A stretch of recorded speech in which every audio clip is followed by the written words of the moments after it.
Ang tunog ng pagbagsak ng isang maliit na liyabe sa sementadong sahig ang unang narinig ni Mateo. Isang matinis na kalansing na sinundan ng isang nakakabinging katahimikan. Pagkatapos, ang malambot na kalabog. Napabitaw si Mateo sa hawak niyang spark plug. Automatiko siyang napalingon sa pinanggalingan ng tunog at ang puso niya ay tila tumigil sa pagtibok. Doon, sa isang sulok ng kanyang maliit na talyer, nakabagsak si Luna. Ang munting katawan nito ay nakahandusay sa sahig na puno ng mantsa ng langis. Ang muka ay kasing putla ng abo. Ang mga mata nitong karaniwang puno ng kislap habang pinapanood siyang magtrabaho ay nakapikit na ngayon. Luna? Isang sigaw ang kumawala sa lalamunan ni Mateo.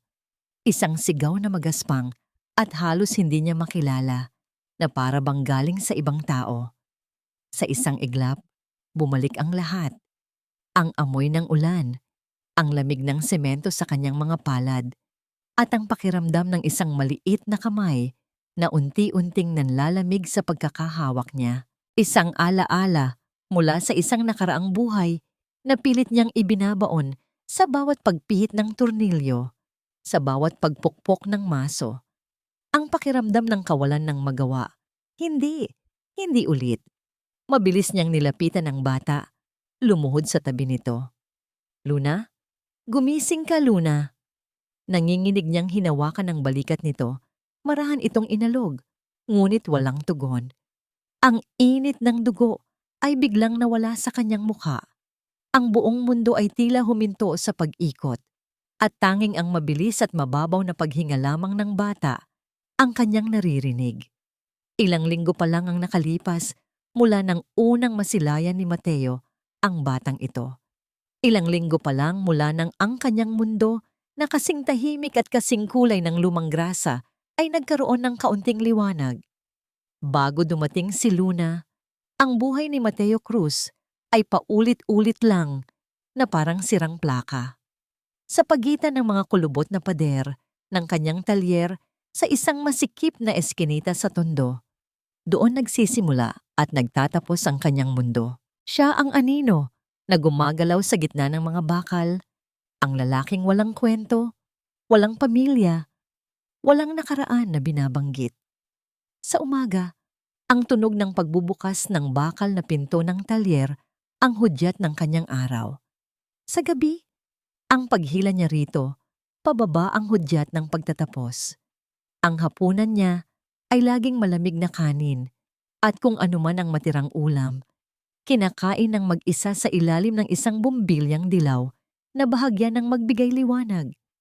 May isang bagay na laging gumugulo sa kanyang katahimikan. Isang tunog na siya lang ang nakakarinig. Ang kalampag ng isang bakal na kahon na nakatago sa ilalim ng sahig, sa ilalim mismo ng kanyang papag.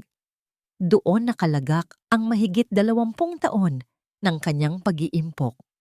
Ang bawat sentimo ay simbolo ng kanyang pangarap, isang mas malaking talyer, o marahil isang katandaan na hindi niya kailangang umasa sa kahit kanino. Iyon ang kanyang kuta, ang kanyang huling yaman.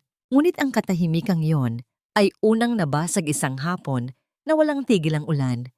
Habang abala si Mateo sa pag-aayos ng makina ng isang jeepney, isang figura ang napansin niya sa labas ng talyer. Isang batang babae, payat, marahil mga 7 taong gulang, na nakaupo sa isang lumang gulong para sumilong sa ulan. Yakap-yakap nito ang isang supot ng pandesal na halatang malamig na. Ang mga mata nito ay maliwanag ngunit pagod. Hindi ito na malimos, hindi ito nagsalita. Nakaupo lang ito roon, pinapanood ang bawat galaw niya. Kinabukasan, bumalik ito. At sa mga sumunod pang araw, walang imik, uupo lang ito sa isang tabi. Ang mga mata ay puno ng pagkamangha habang sinusukundan ang pagkalikot ni Mateo sa mga makina. Isang araw, hindi napigilan ni Mateo. Alam mo ba kung ano to? Tanong niya. Ang boses ay magaspang dahil sa bihirang paggamit habang hawak ang isang distributor cap. Umiling ang bata, ngunit hindi inaalis ang tingin. Ito ang nagbibigay ng kuryente sa mga spark plug para umandar ang makina. Paliwanag niya. Mula noon, iyon na ang naging ritual nila. Magtatrabaho si Mateo at manonood si Luna. Paminsan-minsan, may ipapakita siyang piyesa at ipapaliwanag niya ito sa pinakasimpleng paraan na alam niya. At si Luna, sa kanyang katahimikan, ay tila naiintindihan ng lahat. Hindi nagtagal, nagsimula nang magdala si Luna ng merienda.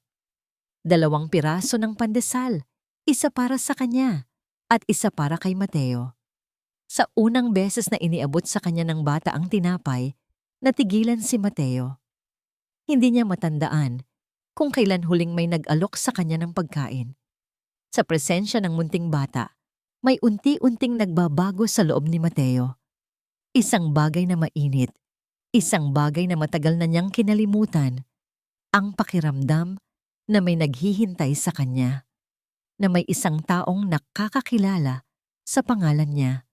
Tito Mateo, sabi ng bata, isang araw. Ang boses ay mahina. Galing po magkumpuni.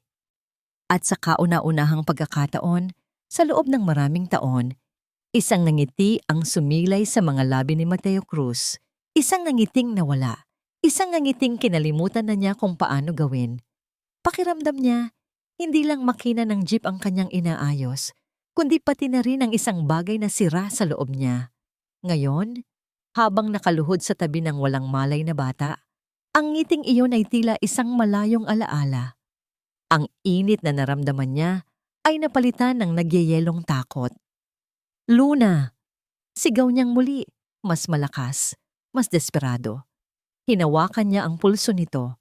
Mayroon, ngunit napakabilis at napakahina. Hindi na siya nag-isip. Binuhat niya ang magaan na katawan ni Luna. Napakagaan, na para bang isang manyika. Habang tumatakbo siya palabas ng talyer, palabas ng eskinita, ang tanging nasa isip niya ay ang ospital. Kailangan niyang madala ang bata sa ospital. Tulong! Sigaw niya sa mga taong nagulat sa kanyang biglaang paglabas. Tulong! Dalhin natin siya sa ospital. Ang anino ng tondo, ang lalaking walang imik, ay sumisigaw ngayon sa gitna ng daan. Yakap-yakap ang isang batang babae na nagbigay sa kanya ng nawawalang ngiti. At habang tumatakbo siya, habang ang bawat paghinga ay itila, isang punyal sa kanyang dibdib, iisang bagay lang ang paulit-ulit na sinasabi ng kanyang isip. Hindi ulit. Hindi ko hahayaang mangyari ito ulit. Amoy ng sabon at pawis, iyon ang mundo ni Rosa sa mga sandaling iyon.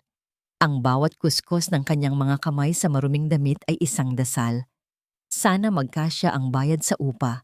Sana may pambili ng gatas. Sana hindi nabutas ang sapatos ni Luna. Ang ritmong paulit-ulit ng pagkukusot sa batya ay ang tanging musika sa kanyang buhay. Isang awit ng pagkayod at pag-asa. Huminto siya sandali. Pinunasan ang noo gamit ang likod ng kanyang kamay. Ang araw ay matindi. At ang bubong nilang yero ay tila isang malaking kawali na nagpapainit sa kanilang maliit na barong-barong. Napatingin siya sa iisang larawan na nakasabit sa kanilang dingding na gawa sa plywood. Isang kupas na litrato ni Luna, nakangiti, may suot na korona na gawa sa bulaklak ng santan. Ang ngiting iyon ang kanyang gasolina. Ang ngiting iyon ang dahilan kung bakit kaya niyang labhan ang dumi ng ibang tao. Araw-araw. Bigla, isang pamilyar ngunit nakakabahalang tunog ang pumunit sa katahimikan. Ang ringtone ng kanyang lumang cellphone. Hindi niya ito pinansin sa una. Marahil ay isa lang ito sa mga nag-aalok ng pautang o promo. Ngunit hindi tumigil ang pagring. May kasama itong pagmamadali. Isang uri ng pangungulit na nagpatindig ng balahibo sa kanyang batok. Kinapa niya ang telepono sa kanyang bulsa. Basa ang mga kamay. Numero ng kapitbahay nilang si Aling Nena. Hello, Aling Nena. Rosa, nasaan ka? Si Luna! Si Luna! Ang boses sa kabilang linya ay puno ng pagkasindak. Ang puso ni Rosa ay tila isang batong ibinagsak mula sa mataas na gusali. Anong nangyari kay Luna? Nasaan siya? Hinimatay. Dito sa talyer ni Mateo. Papunta na kami sa ospital. Hindi na narinig ni Rosa ang mga sumunod na sinabi.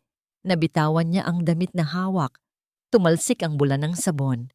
Ang tanging naintindihan niya ay tatlong salita. Luna. Hinimatay. Ospital. Hindi na siya nagabalang magpunas o magpalit ng damit. Tumakbo siya. Tumakbo siya na parang hinahabol ng lahat ng demonyo sa tondo. Bawat hakbang, isang panalangin. Bawat hingal, isang pagsusumamo. Diyos ko, huwag po. Ang anak ko po. Huwag po ang anak ko. Ang pampublikong ospital ay isang halimaw na gising, maingay, magulo. Amoy gamot na hinaluan ng sakit at pag-asa. Nagtanong siya sa guard, sa nurse, sa kahit sinong napapadaan. Ang bawat segundo ng paghihintay ay isang karayom na tumutusok sa kanyang dibdib. At doon, sa dulo ng isang mahabang pasilyo na puno ng mga taong naghihintay, nakita niya sila. Si Mateo, nakatayo na parang isang estatwa, ang mukha ay hindi mabasa. At si Luna, nakahiga sa isang stretcher, may nakakabit na dextrose sa maliit nitong kamay. Anak! Bulong ni Rosa, ang boses ay basag. Napalingon si Mateo. Sa mga mata nito, nakita ni Rosa ang isang emosyon na hindi niya inaasahan, pag-aalala. Dinala na siya sa emergency room, sabi ni Mateo. Ang boses ay mahinahon ngunit mabigat.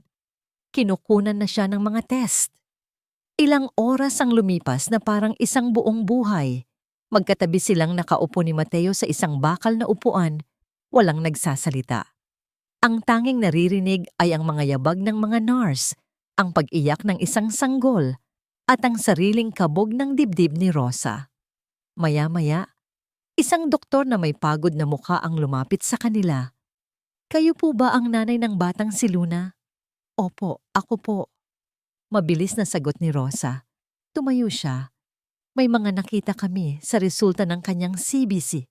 Sa kanyang complete blood count, ang bilang ng kanyang white blood cells ay sobrang taas at may mga abnormalidad kaming napansin. Huminga ng malalim ang doktor. Tila pinipili ang mga susunod na sasabihin. Kailangan natin siyang isailalim sa mas masusing pagsusuri, pero base sa aming paunang pagsusuri. Ang suspetsa namin ay mayroon siyang leukemia.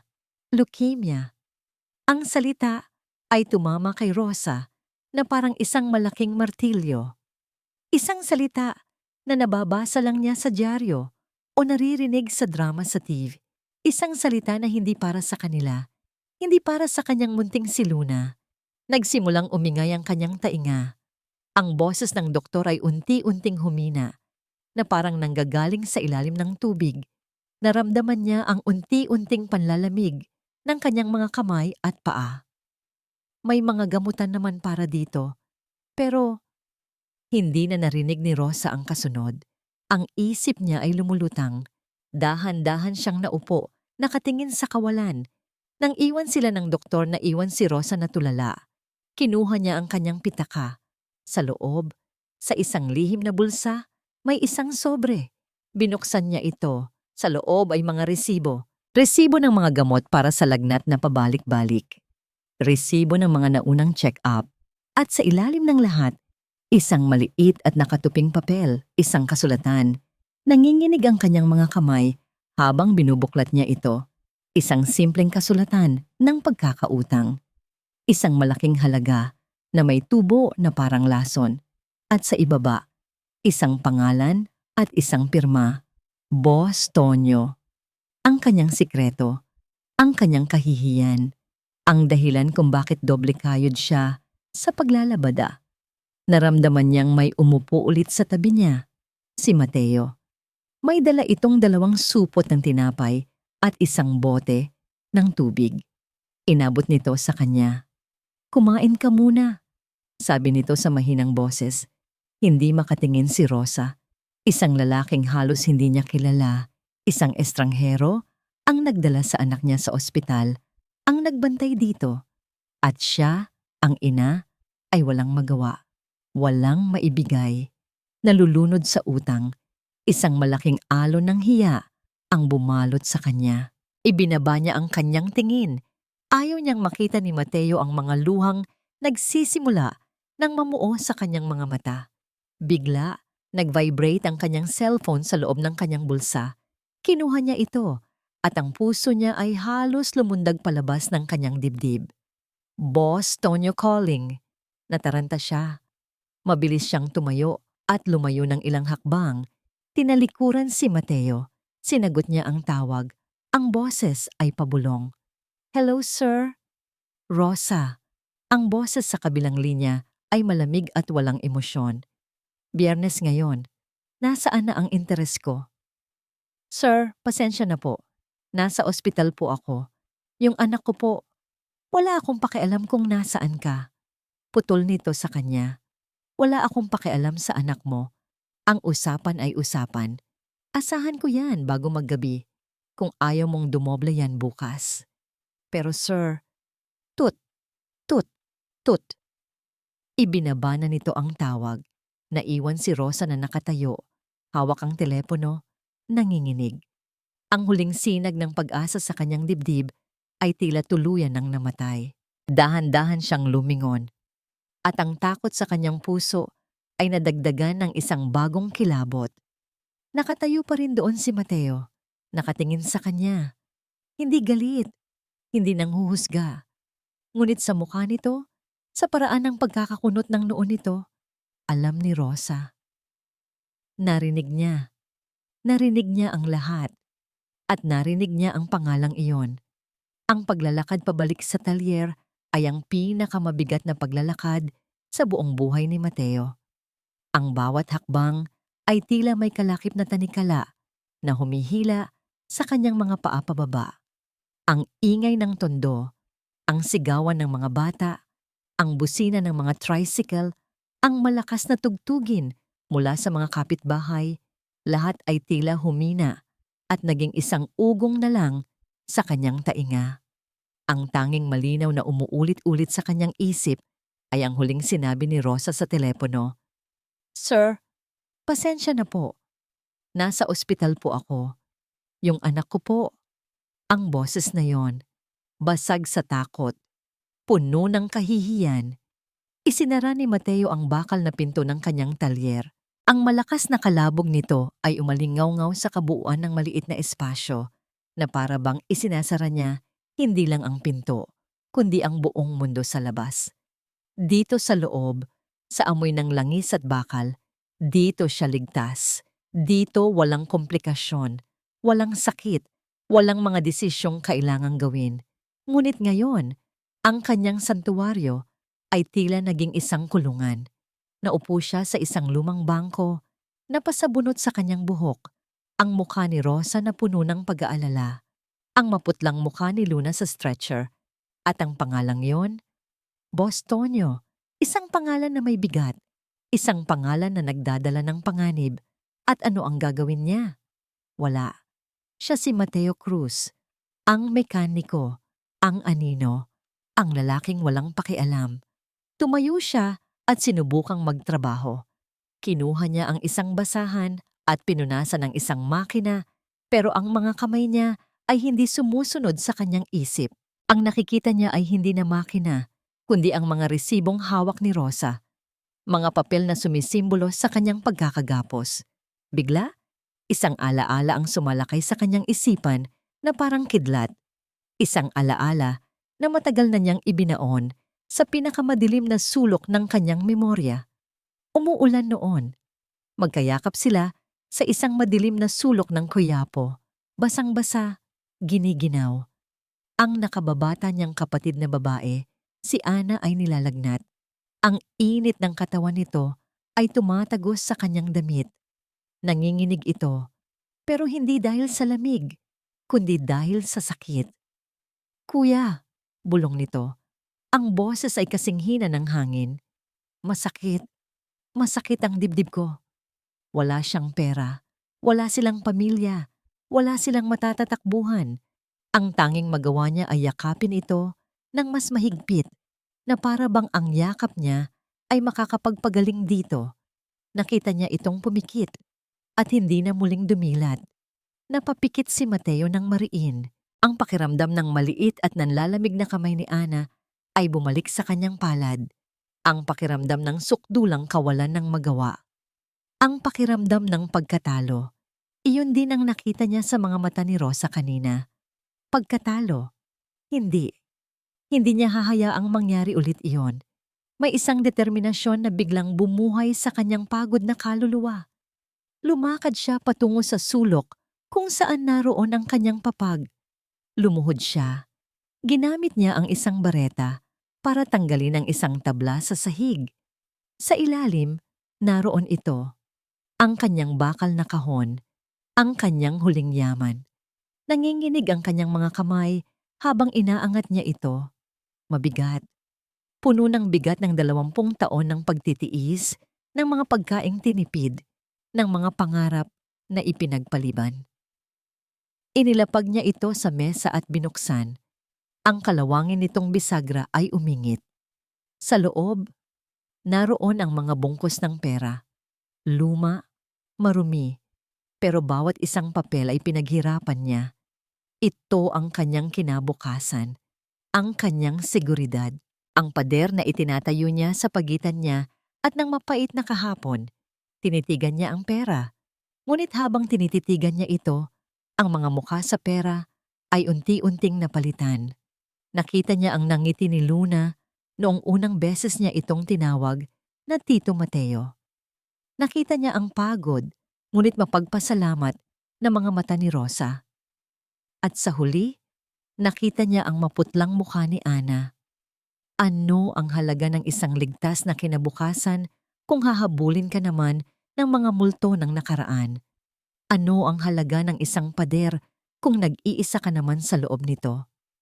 Sa isang iglap, nawala ang lahat ng kanyang pag-aalinlangan. Hindi na ito pera. Naging pag-asa ito. Naging pangalawang pagkakataon. Hindi na niya binilang.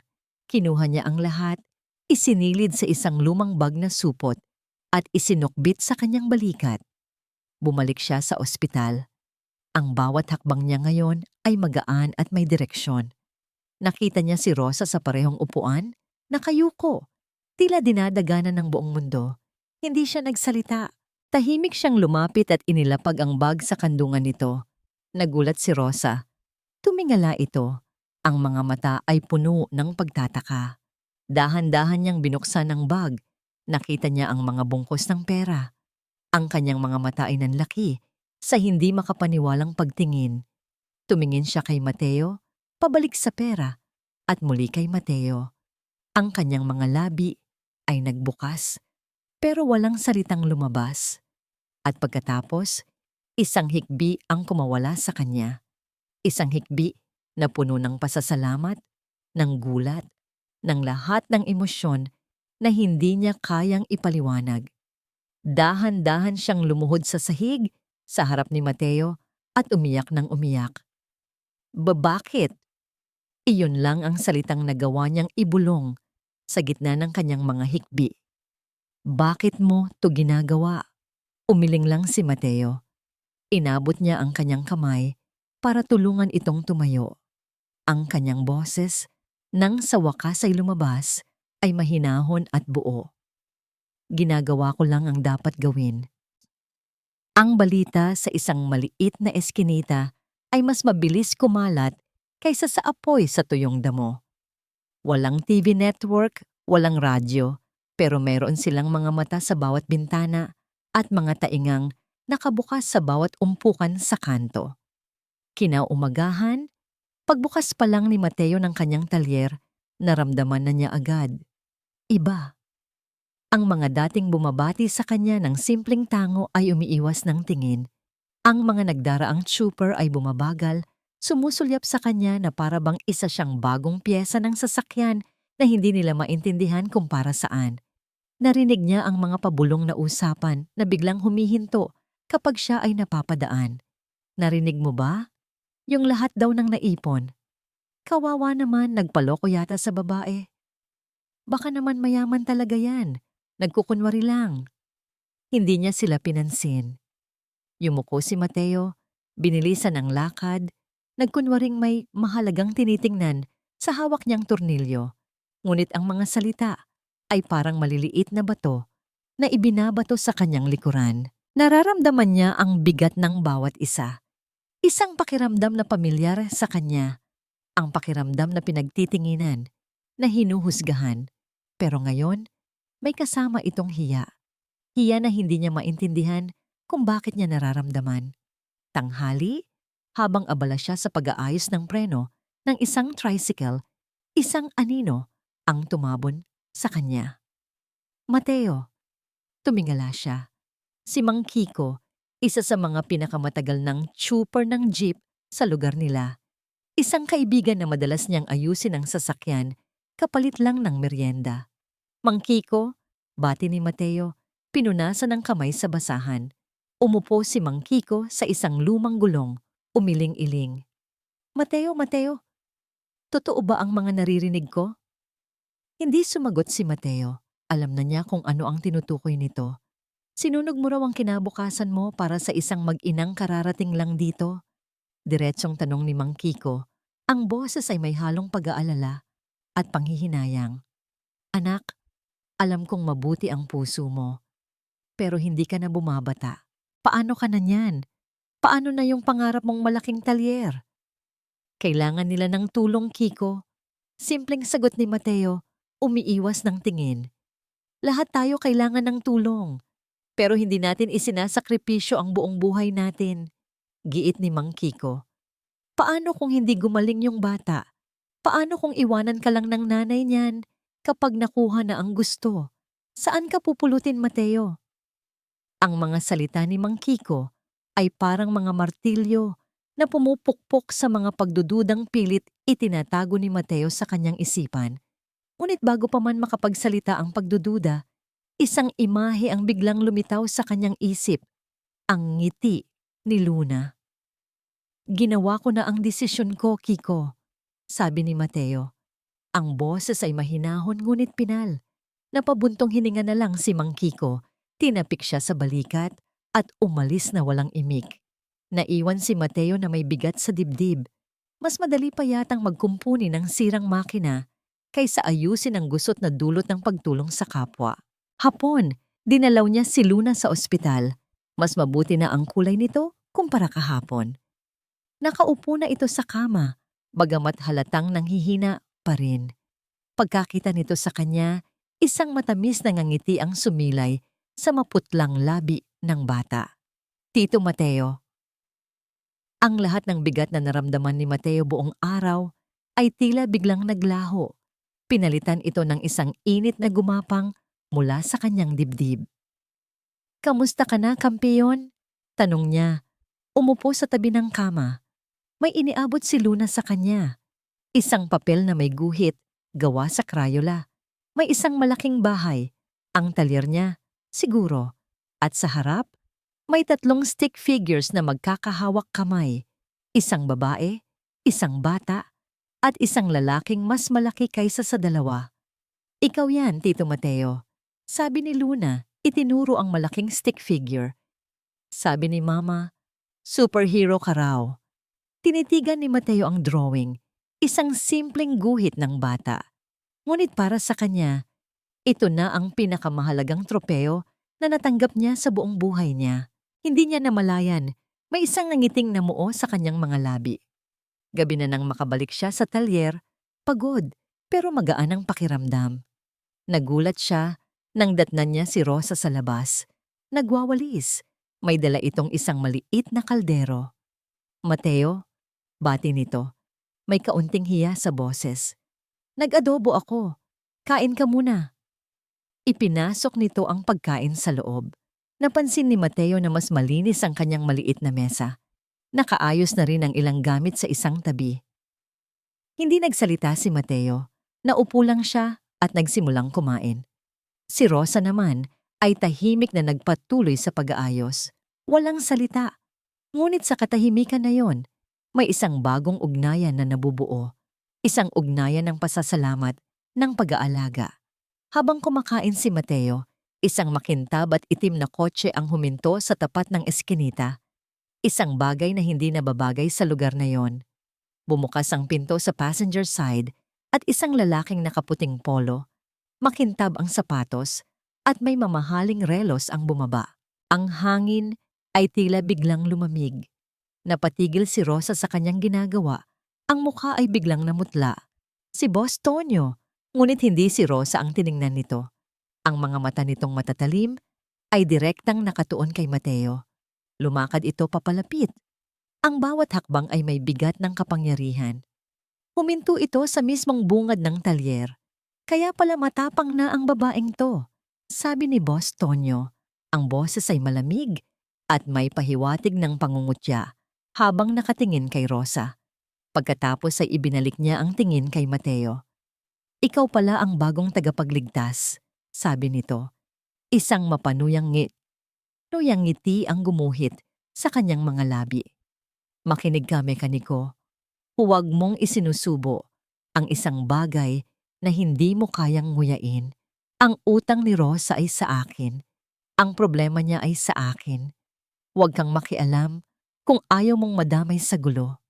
Ang pagdating ni Boss Tonyo ay parang isang malamig na hangin na biglang pumasok at nagpatay sa ningas ng kandila. Ang sandaling init at kapayapaan na naramdaman ni Mateo ay biglang naglaho, pinalitan ng isang tensyon na halos nahihipo sa hangin. Napatayo si Mateo, hindi siya nagsalita. Tinitigan lang niya ang lalaking nasa harapan niya.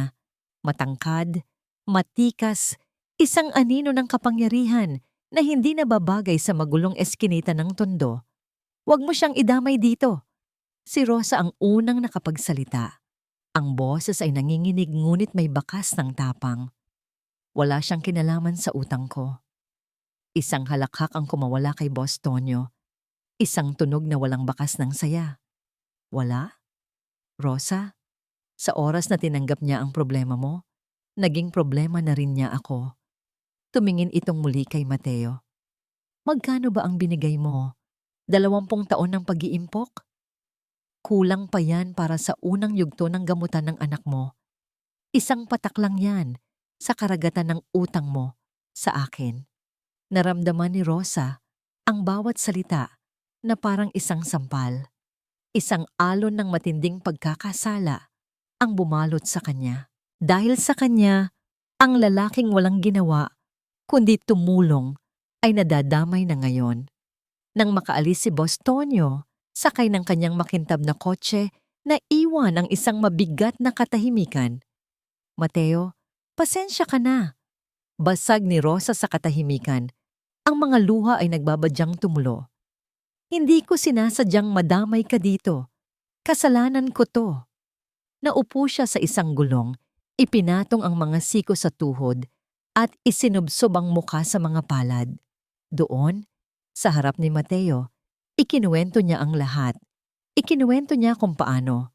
Sa unang beses na naospital si Luna, dahil sa simpleng lagnat, ay kinapos siya ng pera. May nagturo sa kanya kay Boss Tonyo, 1 taong matulungin daw. Ang unang utang ay maliit lang, sapat para sa gamot at bayad sa doktor. Ngunit ang tubo ay parang halimaw na lumalaki bawat linggo. Ang isang maliit na utang ay naging isang malaking bangungot na unti-unti siyang nilulunod. Natakot akong magsabi sa'yo, pag-amin niya. Nahihiya ako. Ayokong isipin mo na sinasamantala kita. Mateo, kunin mo na lang ulit ang pera mo. Ibabalik ko. Kakausapin ko siya ulit. Magmamakaawa ako. Para ano? Putol ni Mateo. Ang boses ay kalmado ngunit matatag. Para lalo kanyang ibaon sa utang? Para gamitin niya ang anak mo laban sa'yo? Tumingala si Rosa, gulat sa narinig. Nakita ko kung paano kanya tingnan, Rosa. Pagpapatuloy ni Mateo. Hindi lang pera ang habol niya.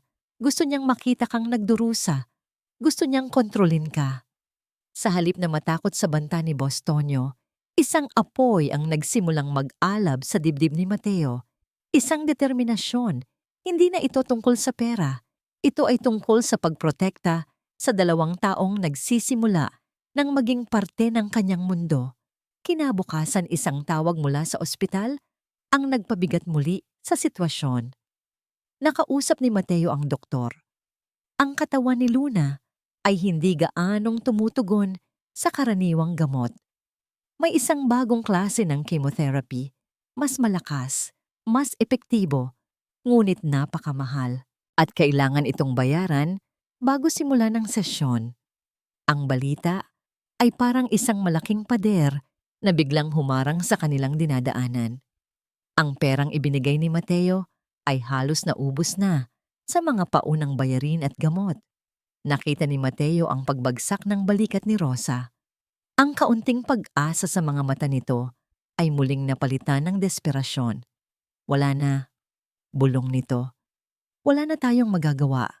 Hindi sumagot si Mateo. May tinitingnan siya sa isang sulok ng kanyang talyer.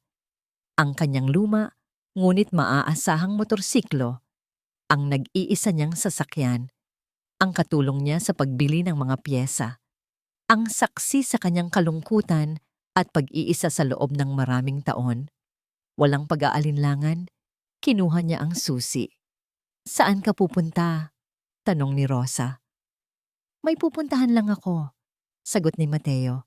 Dinala niya ang motorsiklo sa isang buy and sell shop sa kabilang kanto. Kilala siya ng may-ari. Sigurado ka ba dito, Mateo?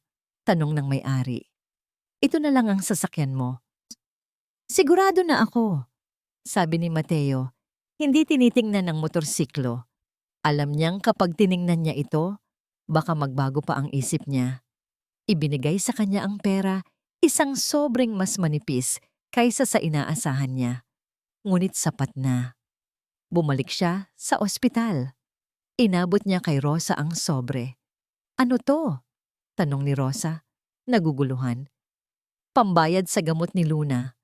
Napansin ni Rosa na wala ang motorsiklo na karaniwang nakaparada sa labas ng talyer. Napatingin siya sa hawak niyang sobre tapos kay Mateo. Ang pag-unawa ay dahan-dahang gumuhit sa kanyang mukha, kasunod ng isang matinding sakit. Ibinenta mo ang motor mo? Hindi makapaniwalang tanong niya. Tumangulang si Mateo. Hindi na napigilan ni Rosa ang kanyang mga luha. Ang lalaking ito ay isinasakripisyo ang lahat para sa kanila.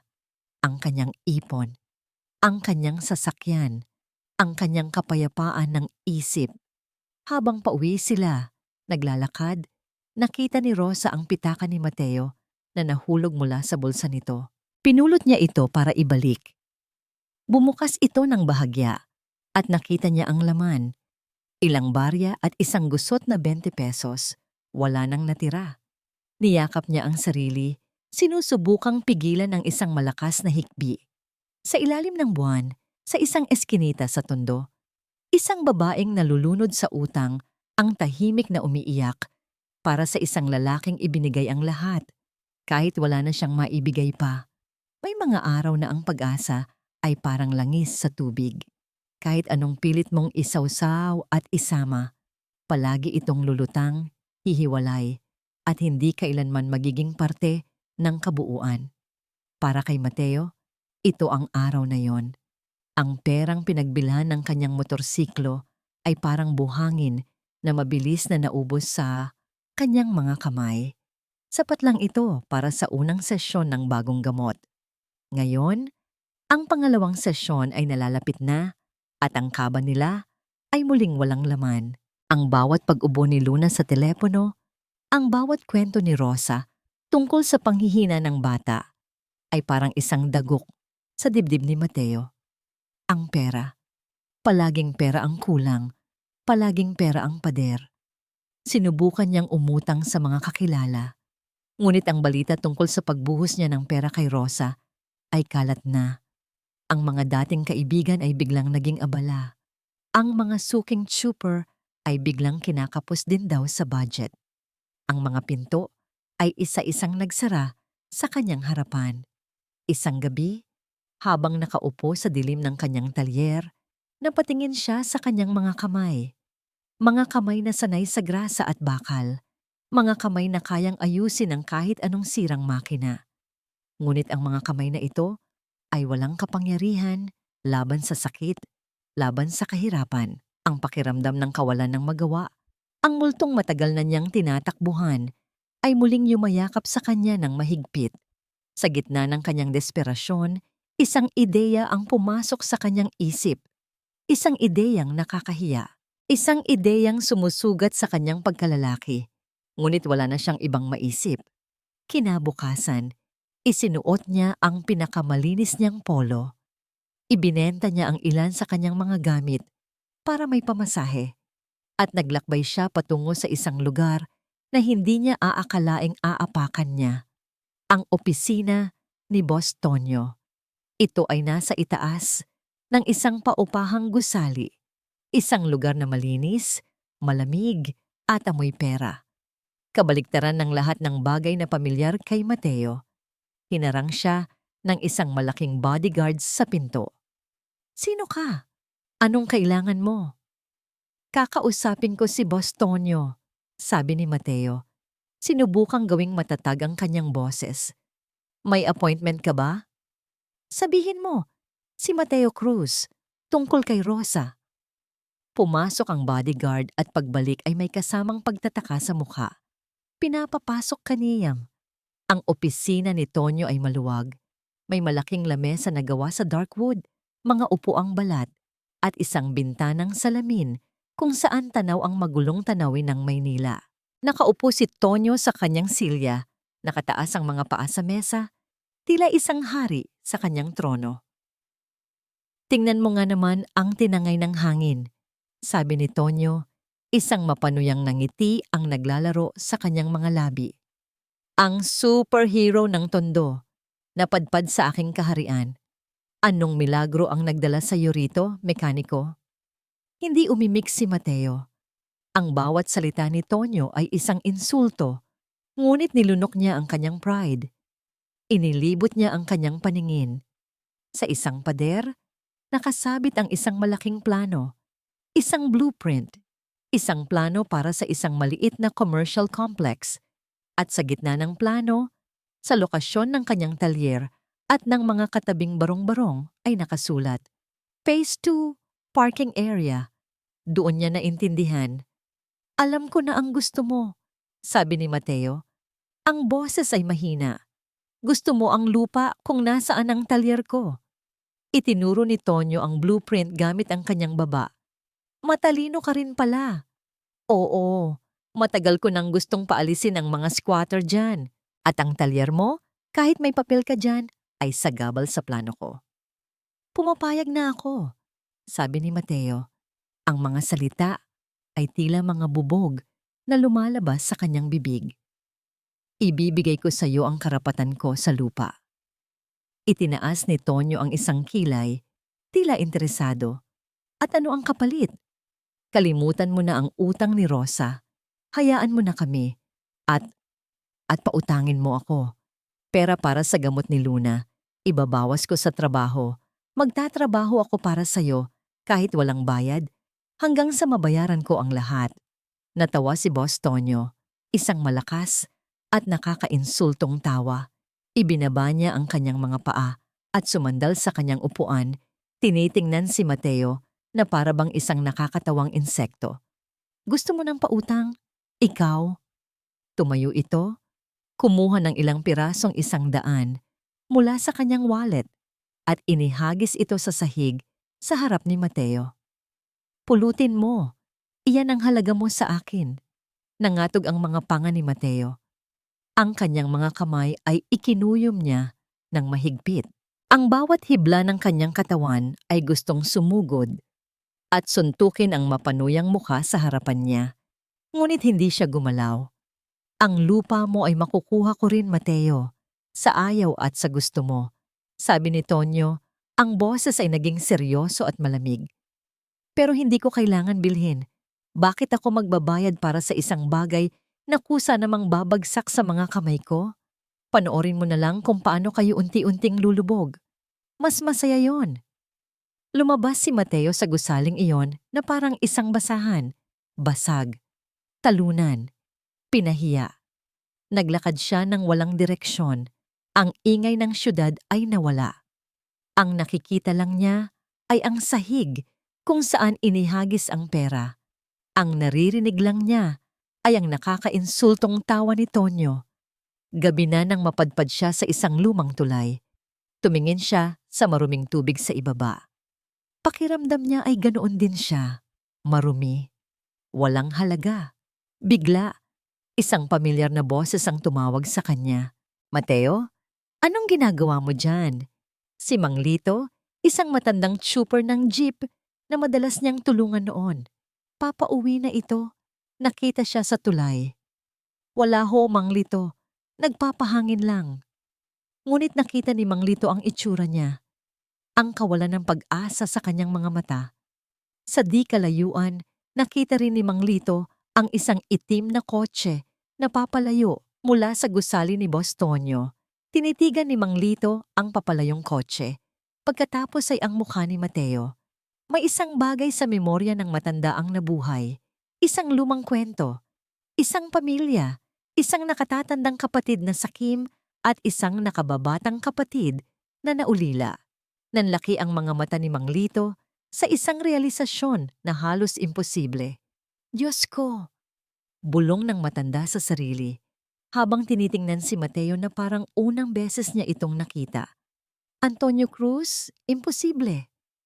Nakatayo si Mateo sa tulay, isang anino sa gitna ng mga ilaw ng gabi. Ang kanyang kaluluwa ay kasing bigat ng mga bakal na bumubuo sa tulay na kanyang kinatatayuan. Talunan, iyon ang salitang umuukit sa kanyang puso. "Mateo?" Ang boses ni Mang Lito ay nagpabalik sa kanya sa kasalukuyan. Lumapit ang matanda. Ang mukha ay puno ng pag-aalala. "Ayos ka lang ba, iho? Kanina pa kita nakikita diyan. Para kang may malalim na iniisip." "Ayos lang ho, Mang Lito," pilit na sagot ni Mateo. Napagod lang siguro. Ngunit hindi naniniwala si Mang Lito. Ang mga mata ng isang matanda ay nakakakita ng higit pa sa sinasabi ng bibig. Nakita niya ang pagkabasag sa mga mata ni Mateo at nakita niya ang itim na kotse na papalayo kanina. "Galing ka ba sa gusaling yon?" tanong ni Mang Lito. Itinuro ang lugar kung saan nag-opisina si Boss Tonyo. Tumango lang si Mateo. Isang buntong hininga ang pinakawalan ni Mang Lito. Tumingin ito sa malayo na para bang may inaalala mula sa isang panahong matagal nang lumipas. "Mateo, ano nga ulit ang buo mong apelyido?" Nagtaka si Mateo sa tanong. "Cruz po, Mateo Cruz." "Cruz?" Inulit ng matanda ang pangalan na parang isang lumang salita. May kapatid ka ba dati, iho? Noong bata ka pa?" Ang tanong ay parang isang matulis na bagay na tumusok sa dibdib ni Mateo. Ang imahe ni Ana, maputla at nanginginig, ay biglang sumulpot sa kanyang isipan. "Opo," sagot niya. Ang boses ay halos pabulong. Pero matagal na po siyang wala. Tumango si Mang Lito at sa kanyang mga mata ay may lungkot at isang bagay na tila kumpirmasyon. "Matagal na akong trooper dito sa Tondo, Mateo. Bago ka pa man magtayo ng talyer mo. May nakilala akong pamilya noon. Pamilya Cruz din. Ang ama ay mabait pero mahina. May dalawa siyang anak sa huling asawa, isang lalaki at isang babae.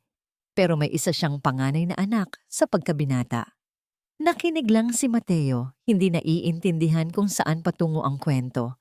Ang panganay na yon, pagpapatuloy ni Mang Lito. Iba, matalino, pero sakim.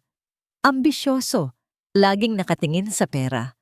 Ang pangalan niya, Antonio. Isang kislap, isang pamilyar na tunog. "Antonio." Nang mamatay ang ama nila, sabi ni Mang Lito, ang boses ay bumigat. Kinuha lahat ni Antonio, ang bahay, ang kaunting naipon, lahat. Itinaboy niya ang kanyang mga nakababatang kapatid. Mga bata pa sila noon. Nakita ko sila, umiiyak sa gitna ng ulan. Pinagsaraduhan ng pinto ng sarili nilang kuya. Ang mga salita ni Mang Lito ay parang mga susi na nagbukas ng mga nakakandadong pinto sa isipan ni Mateo. Ang mga malabong alaala ay biglang luminaw. Ang malakas na pagsara ng pinto. Ngayon, nakikita na niya ang muka sa likod ng pinto. Isang binatang lalaki, mapang-asarang nangiti. Ang tunog ng paglak ng pinto. Ngayon, naririnig na niya ang sinabi nito. Wala na kayong babalikan dito, mga palamunin. Ang malamig na ulan sa kanyang balat. Ngayon, nararamdaman na niya ang panginginig ng kamay ni Ana habang hawak niya ito. Lahat ng piraso ay nagkabit-kabit. Ang binatang lalaki sa kanyang alaala at ang lalaking naghagis ng pera sa kanyang paanan kanina. Boss Tonyo, Antonio Cruz, iisa lang sila. Isang nakakabinging katahimikan ang bumalot kay Mateo. Ang hangin ay tila nawala sa kanyang mga baga. Napahawak siya sa rehas ng tulay para suportahan ang sarili. Ang kanyang mga tuhod ay biglang nanghina. Siya, bulong ni Mateo, hindi makapaniwala. Ang lalaking kilala natin bilang si Boss Tonyo. Pagtatapos ni Mang Lito, ay ang kapatid mo, Mateo. Ang katotohanan ay sumabog sa loob niya na parang isang bomba.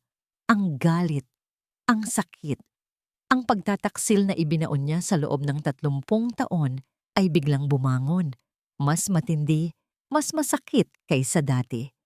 Ang demonyong sumisira sa kasalukuyan niya ay ang parehong demonyong sumira sa kanyang nakaraan. Ang dahilan kung bakit namatay ang kapatid niya ay ang parehong dahilan kung bakit maaaring mamatay si Luna. Hindi na niya namalayan ang pag-alis ni Mang Lito. Hindi na niya naramdaman ang lamig ng gabi. Ang tanging nararamdaman niya ay isang nag-aapoy na galit na gumagapang sa kanyang mga ugat. Naglakad siya pabalik sa talyer, ngunit hindi na siya ang talunang lalaki na umalis kanina. Bawat hakbang niya ay may bigat, may layunin. Ang kanyang mga mata ay hindi na nagpapakita ng kawalan ng pag-asa, kundi isang malamig at matigas na determinasyon. Pagdating niya sa talyer, hindi siya pumasok. Tumayo siya sa labas, sa ilalim ng umuugong na ilaw sa poste. Tumingin siya sa direksyon ng gusali ni Tonyo. Ang kanyang kanang kamay ay dahan-dahang ikinuyom. Ang mga buto ay namuti sa higpit.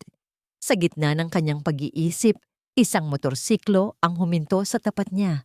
Isang delivery rider. Para po kay Mr. Mateo Cruz. May iniabot itong isang malaking brown envelope na may selyo ng isang law office. Kinuha ito ni Mateo. Nanginginig ang kanyang mga kamay habang binubuksan niya ito. Sa loob, isang formal na dokumento. Isang demand letter. Ang mga salita ay tila tumatalon mula sa papel. Utang ni Rosa. Kabiguang magbayad. Cession of rights. At sa huling talata, ang ultimatum. Isuko ni Mateo ang lahat ng karapatan niya sa lupa ng talyer bilang kabayaran sa utang ni Rosa sa loob ng 24 na oras.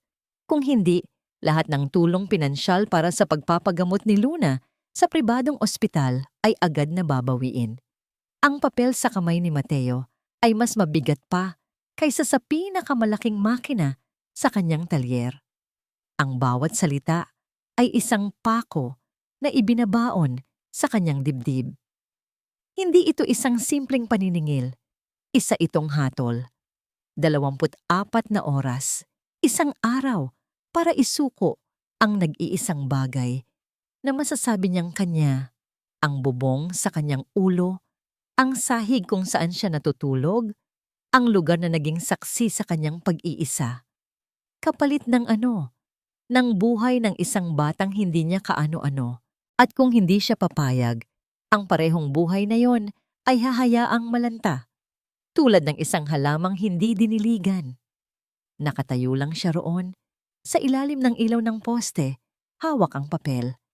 Ang galit na naramdaman niya kanina ay unti-unting napalitan ng isang nakakalamig na pakiramdam.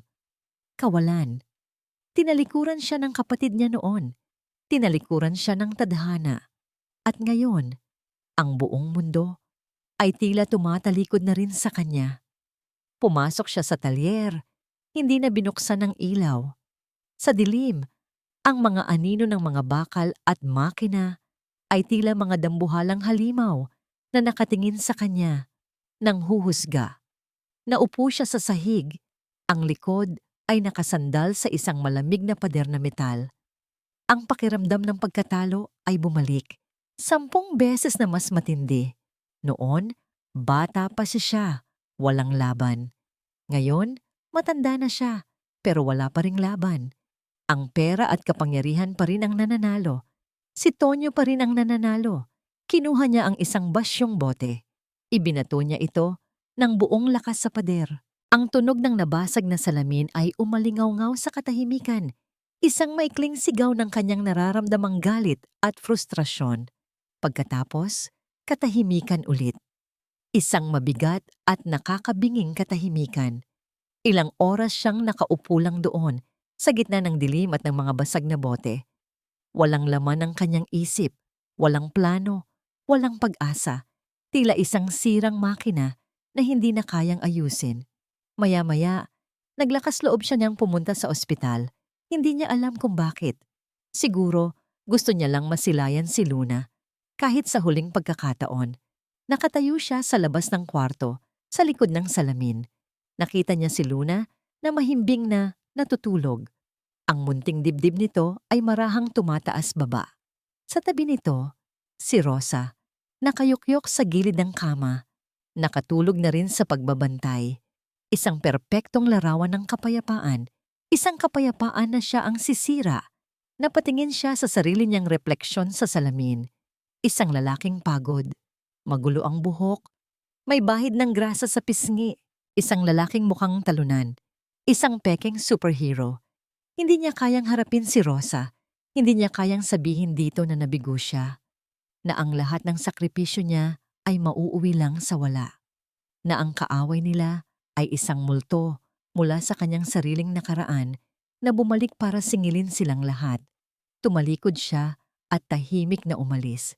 Pagbalik niya sa talyer, ang dilim ay tila mas lalong kumapal.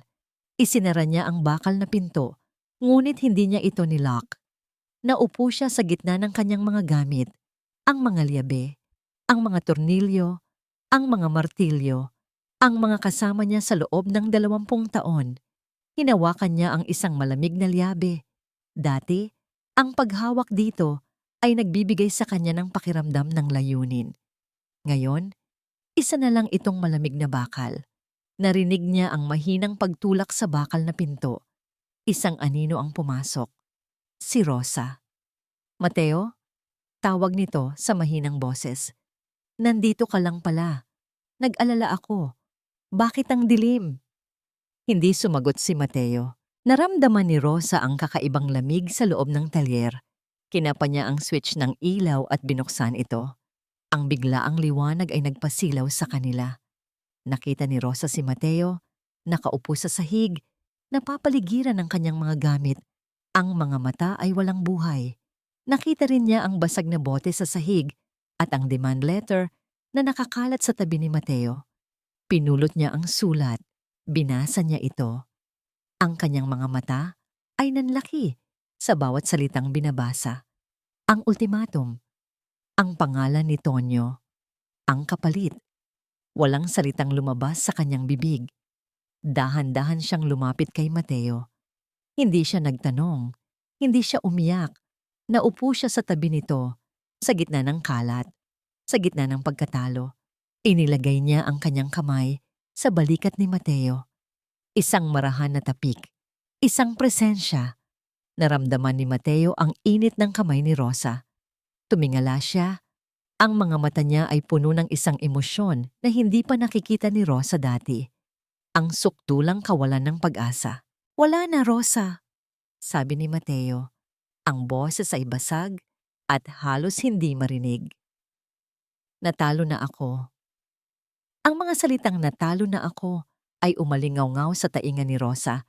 Mas masakit pa kaysa sa banta ni Boss Tonyo. Nakita niya ang pagbagsak ng balikat ni Mateo, ang pagkawala ng liwanag sa mga mata nito. Ito ang lalaking sumagip sa kanila, ang nag-alay ng lahat. At ngayon, siya naman ang nalulunod. Tumingin si Rosa sa kanyang mga kamay na sanay sa pagkukusot at paglalabada, mga kamay ng isang ina. At sa sandaling iyon, isang bagay ang nagbago sa loob niya. Ang takot ay napalitan ng tapang, ang hiya ay napalitan ng determinasyon. Kung si Mateo ang naging lakas nila, ngayon, siya naman ang magiging lakas nito. Hindi, hindi pa sila talo. Hindi pa, bulong niya. Sapat lang para marinig niya ang sarili. Tumayo siya. Iniwan niya si Mateo sa dilim ng talyer at lumabas. Mayroon siyang kailangang gawin. Ang una niyang pinuntahan ay si Mang Lito, na nagkakape sa labas ng maliit nitong bahay. Gabi na, pero ang mga mata ng matanda ay gising na gising, tila may hinihintay. Mang Lito, tawag ni Rosa. Ang boses ay kalmado ngunit apurahan. Rosa, iha, kamusta si Mateo? Wala na ho, sagot ni Rosa. At sa mga mata ni Mang Lito ay nakita niya ang pag-unawa. Sinukuan na niya ang laban. Umupo si Rosa sa isang bangkito sa tapat ng matanda. At doon, sa liwanag ng buwan, ikinuwento niya ang lahat. Ang sulat, ang banta, at ang pinakamabigat sa lahat, ang katotohanang si Boss Tonyo at si Mateo ay magkapatid. Habang nagsasalita si Rosa, ang mukha ni Mang Lito ay unti-unting nagbago. Ang pag-aalala ay naging pagkabigla, at ang pagkabigla ay naging isang matinding galit. Ang mga ugat sa kanyang noo ay lumitaw. Walang hiya, sabi ni Mang Lito. Ang boses ay nanginginig sa galit. Hindi lang pala pera ang habol ng demonyong yon. Gusto niyang durugin ang sarili niyang kapatid. Wala na po kaming oras, Mang Lito. Bukas na bukas, kukunin na nila ang talyer. Sabi ni Rosa. Ang mga luha ay nagsimula nang mamuo sa kanyang mga mata. Pero hindi ako papayag. Hindi ako papayag na ang taong nagligtas sa anak ko ay mawalan ng lahat dahil sa amin. Tumayo si Mang Lito. Hindi ka nag-iisa, iha. Ang isang simpleng usapan ay naging isang pulong. Tinawag ni Mang Lito si Kiko, ang trooper na unang kumausap kay Mateo. Isinama nila si Aling Nena, ang may-ari ng sari-sari store. Sumama ang ilan pang mga trooper at mga tambay sa kanto na madalas tulungan ni Mateo. Sa isang sulok ng eskinita, sa ilalim ng iisang ilaw ng poste, isang maliit na hukbo ang nabuo. Hindi natin hahayaan to, sabi ni Kiko. Ang kamao ay nakakuyom. Naalala ko nung naospital ang anak ko, walang-wala ako. Si Mateo ang nag-ayos ng jeep ko, hindi niya ako siningil ni isang kusing. Sabi niya, bayaran mo na lang kapag nakaahon ka na. Ako rin, sabi ni Aling Nena. Tuwing magbubuhat ako ng mabibigat na sako ng bigas, siya ang laging unang tumutulong. Hindi na niya ako kailangang tawagin. Isa-isa, nagbahagi sila ng mga kwento. Mga kwento ng tahimik na kabutihan. Si Mateo na nag-abot ng pagkain sa isang pulubi. Si Mateo na naghabol ng snatcher. Si Mateo na nagbigay ng libreng hangin sa gulong ng mga tricycle. Ang mga maliliit na kabutihang iyon ng pagsama-samahin ay naging isang malaking monumento ng kanyang pagkatao. Ang anino ng tondo, ang lalaking walang imik, ay mayroon palang pamilya na hindi niya alam.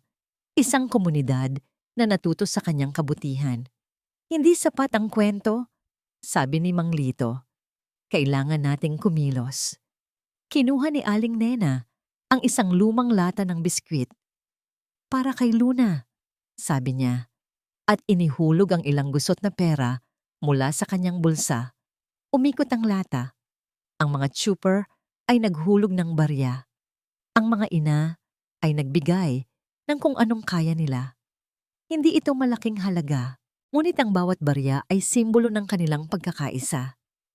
At para kay Tonyo, sabi ni Mang Lito, ang mga mata ay nag-aapoy. Mula bukas, wala ni isang jeep sa lugar na to ang magbabayad ng tong sa mga bata niya. Isang pagsang-ayon ang umalingaw-ngaw sa grupo. Ito na ang kanilang deklarasyon ng giyera. Kinabukasan, ang araw ay Sumikat na may dalang tensyon. Ang ultimatum ay magtatapos sa loob ng ilang oras. Bandang 9:00 ng umaga, isang van ang huminto sa bungad ng eskinita. Bumaba ang 3 malalaking lalaki, mga tauhan ni Tonyo. May dala silang kadena at isang malaking padlock. Ang kanilang mga mukha ay mayabang, sanay na walang sino mang lumalaban. Ngunit pagpasok nila sa eskinita, natigilan sila. Nakaharang sa talyer ni Mateo ang isang pader ng mga tao. Nasa unahan si Mang Lito at si Kiko. Nasa tabi nila si Aling Nena at si Rosa. Nasa likod nila ang iba pang mga tsuper, mga ina, mga tambay. Wala silang dalang armas. Ang tanging dala nila ay ang determinasyon sa kanilang mga mukha. Tabi! Sigaw ng pinuno ng mga tauhan ni Tonyo. Walang gumalaw. May utos kami na isara ang lugar na to. Dumaan muna kayo sa amin, kalmadong sabi ni Mang Lito. Sa loob ng talyer, narinig ni Mateo ang komosyon. Siya ay gising buong magdamag, nakaupo sa parehong lugar. Naghihintay sa hindi maiiwasan. Narinig niya ang sigawan. Narinig niya ang pamilyar na boses ni Mang Lito, ang boses ni Kiko. Dahan-dahan siyang tumayo. Lumakad siya patungo sa pinto na bahagyang nakabukas. Sumilip siya at ang kanyang puso ay tila tumigil sa pagtibok. Nakita niya sila, ang kanyang mga kapitbahay, ang mga taong madalas niyang tinatanguan lang. Nakatayo sila roon, isang manipis na linya ng depensa sa pagitan niya at ng mga lobo. Ang lakas na matagal nang nawala ay biglang bumalik sa kanyang mga ugat. Itinulak niya ang bakal na pinto. Ang kalansing nito ay nagpatigil sa lahat. Lahat ay napatingin sa kanya. Lumabas si Mateo Cruz mula sa dilim. Ang paglabas ni Mateo mula sa talyer ay nagpatahimik sa buong eskinita. Ang hangin ay naging mabigat, puno ng tensyon. Ang mga tauhan ni Tonyo ay napaurong ng isang hakbang, hindi dahil sa takot, kundi dahil sa biglaang pagbabago ng sitwasyon. Ang target nila ay hindi na isang talyer, kundi isang lalaking napapaligiran ng kanyang komunidad. Hindi tiningnan ni Mateo ang mga tauhan. Ang kanyang mga mata ay dumaan sa mga mukha ng kanyang mga kapitbahay. Nakita niya si Mang Lito, si Kiko, si Aling Nena. Nakita niya si Rosa, nakatayo sa unahan. Ang mga mata ay puno ng determinasyon. Sa mga mukha nila, hindi niya nakita ang awa. Ang nakita niya ay respeto at pagkakaisa. Isang bagay ang uminit sa kanyang dibdib. Isang bagay na mas malakas pa kaysa sa galit. Mas mainit pa kaysa sa pride. Pasasalamat. Hindi niyo kailangang gawin to, sabi ni Mateo. Ang boses ay magaspang ngunit malinaw. Laban ko to. Ang laban ng isa ay laban ng lahat dito, Mateo. Sagot ni Mang Lito, hindi inaalis ang tingin sa mga tauhan ni Tonyo.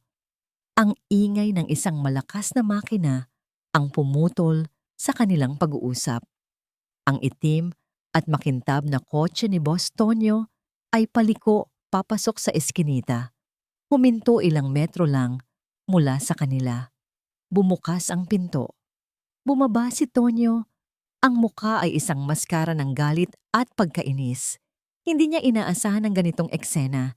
Ang inaasahan niya ay isang madali at tahimik na pagsuko. Anong kaguluhan to? Sigaw niya. Ang boses ay umalingaw-ngaw sa masikip na lugar. Umalis kayo sa daraanan ko. Lahat kayo. Walang gumalaw. Ang pader ng mga tao ay hinanatiling matatag. Talagang matigas ang ulo mo, ano? Mekaniko? Sabi ni Tonyo, ang tingin ay direktang nakapako kay Mateo. Dinamay mo pa ang mga basura na to sa problema mo. Sa halip na matakot, isang kalmadong lakas ang bumalot kay Mateo.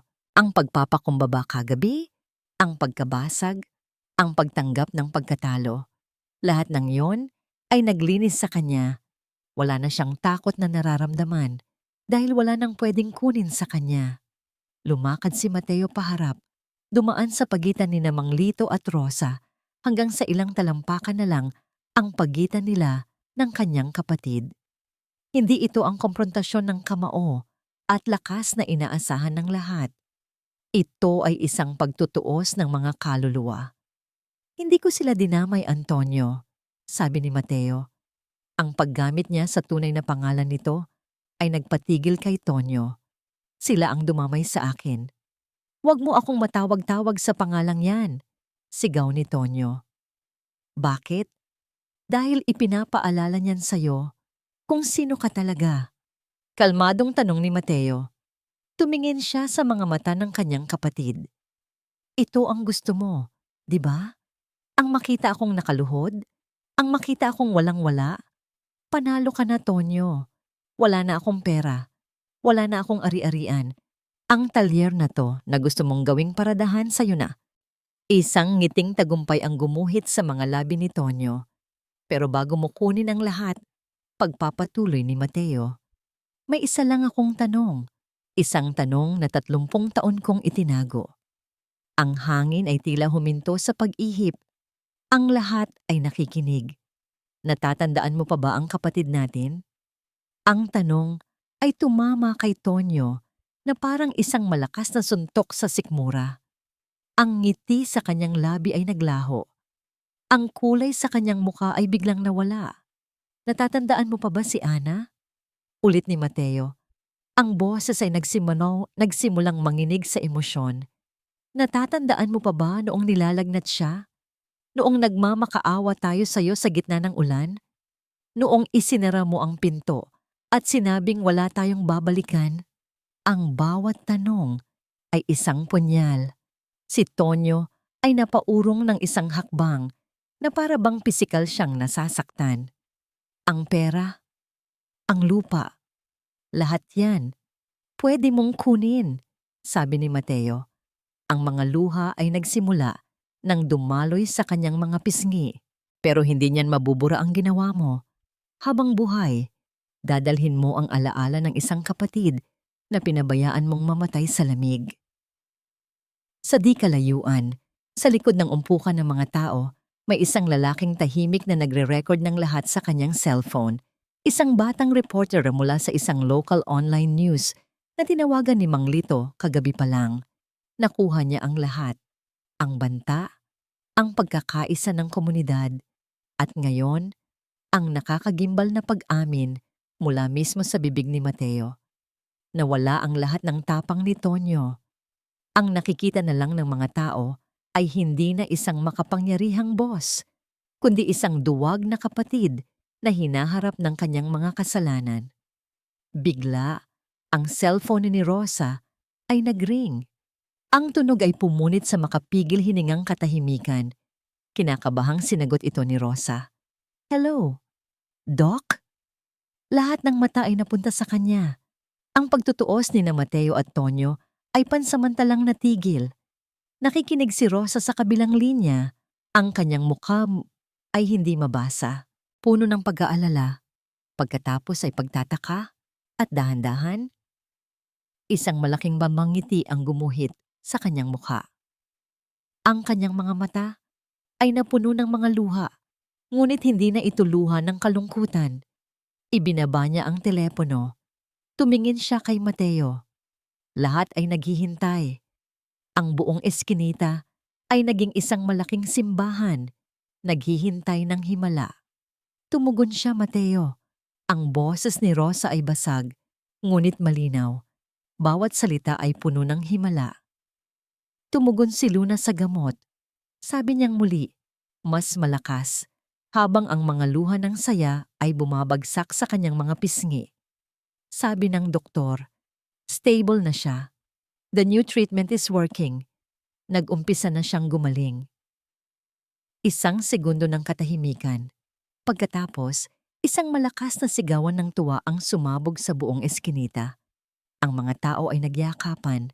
Si Mang Lito ay napasuntok sa hangin. Si Kiko ay sumigaw ng salamat sa Diyos. Ang tensyon na bumalot sa kanila ay biglang napunit. Pinalitan ng dalisay na kagalakan. Si Mateo ay nakatayo lang, hindi makagalaw. Tila ang kanyang mga paa ay naging ugat na bumaon sa semento. Ang balita ay dahan-dahang gumapang sa kanyang sistema. Isang alon ng lunas na napakatindi, halos masakit. Gumaling na si Luna. Napatingin siya kay Tonyo. Ang kanyang kapatid ay nakatayo pa rin. Ang mukha ay isang blangkong papel. Ang balita tungkol kay Luna, ang selebrasyon ng mga tao, ang katotohanang isiniwalat ni Mateo. Lahat ay tila isang malaking alon na humampas at nag-iwan sa kanya na hubad at walang lakas. Sa gitna ng kasiyahan, isang police patrol car ang tahimik na pumasok sa eskinita, kasama ang batang reporter. Ang video na kanyang nakuha, kasama ang testimonya ni Mang Lito tungkol sa mga ilegal na gawain ni Tonyo, ay mabilis na nakarating sa tamang awtoridad. Ang dating kinatatakutang si Boss Tonyo ay hindi na lumaban. Tahimik siyang nilapitan ng mga pulis. Sa pagdaan niya kay Mateo, sandali siyang huminto. Walang salitang namutawi sa kanilang mga labi. Ngunit sa isang iglap, sa mga mata ng kanyang kapatid, nakita ni Mateo hindi ang galit, kundi ang isang bagay na mas malalim pa, ang multo ng pagsisisi. Isang huling tingin bago siya tuluyang isinakay sa patrol car at nilamon ng ingay ng syudad. Ilang buwan ang lumipas. Ang buhay sa eskinita ay bumalik sa dati, pero iba na. Ang talyer ni Mateo ay naroon pa rin, ngunit hindi na ito isang kulungan ng kalungkutan. Naging sentro na ito ng kanilang maliit na komunidad. Ang dating tahimik na mekaniko ay natuto ng ngumiti. Ang kanyang mga pagbati ay may kasama ng maiikling kwentuhan. Paminsan-minsan, may nagiiwan ng isang kaldero ng ulam sa kanyang mesa. Minsan, may nag-aabot ng malamig na soft drinks. Ang mga maliliit na bagay na yon ay mas mahalaga pa kaysa sa perang nawala sa kanya. Ang gabi ay hindi na nangangahulugan ng pag-iisa. Ang hapunan ni Mateo ay hindi na malamig na kanin. Laging may mainit na pagkain sa kanyang mesa, inihanda ng mga kamay ni Rosa. At sa tabi niya, laging may isang masiyahing bata na nagkukwento tungkol sa kanyang araw. Tatay Mateo, tingnan mo po ang drawing ko. Ang tawag na yon, hindi na tito, tatay. Sa unang beses na narinig iyon ni Mateo, naramdaman niya ang isang bagay na pumuno sa butas ng kanyang puso. Isang butas na hindi niya alam na naroon pala. Si Luna ay malusog na. Ang kanyang buhok ay nagsisimula nang tumubo muli. Ang kanyang mga pisngi ay may kulay na. Ang kanyang tawa, ang pinakamagandang musika sa talyer. Mas maganda pa kaysa sa tunog ng perpektong umaandar na makina. Isang gabi, habang nagliligpit si Mateo ng kanyang mga gamit, nakita niya ang luma at kalawangin niyang bakal na kahon sa isang sulok. Kinuha niya ito at binuksan. Wala itong laman. Pero habang tinititigan niya ang walang laman na kahon, isang ngiti ang sumilay sa kanyang mga labi. Hindi pa siya kailanman naging ganito kayaman. Lumapit si Luna sa kanya. May dalang papel. Isang panibagong drawing. Nasa gitna ng papel ang isang larawan ng talyer. Sa harap, may 3 taong magkakahawak kamay. Isang lalaki, isang babae, at isang bata sa gitna. Sa itaas, nakasulat sa hindi perpektong letra ng isang bata, "Ang aming pamilya." Inabot ito ni Luna sa kanya. "Para sa'yo, tatay?" sabi nito. Ang mga mata ay kumikinang. Hinakap ni Mateo ang bata ng mahigpit. Isinubsob niya ang kanyang mukha sa buhok nito. Nilalanghap ang amoy ng pag-asa. Sa likod nila, nakatayo si Rosa. Nakangiti. Ang mga mata ay puno ng pagmamahal. Doon, sa gitna ng amoy ng langis at bakal, sa isang maliit na eskinita sa Tondo, natagpuan ni Mateo Cruz ang kanyang tunay na yaman. Hindi ito nakatago sa ilalim ng sahig. Nakatayo ito sa kanyang harapan. Hindi niya nawala ang lahat. Sa katunayan, ngayon pa lang siya nagsisimulang magkaroon ng tunay na buhay.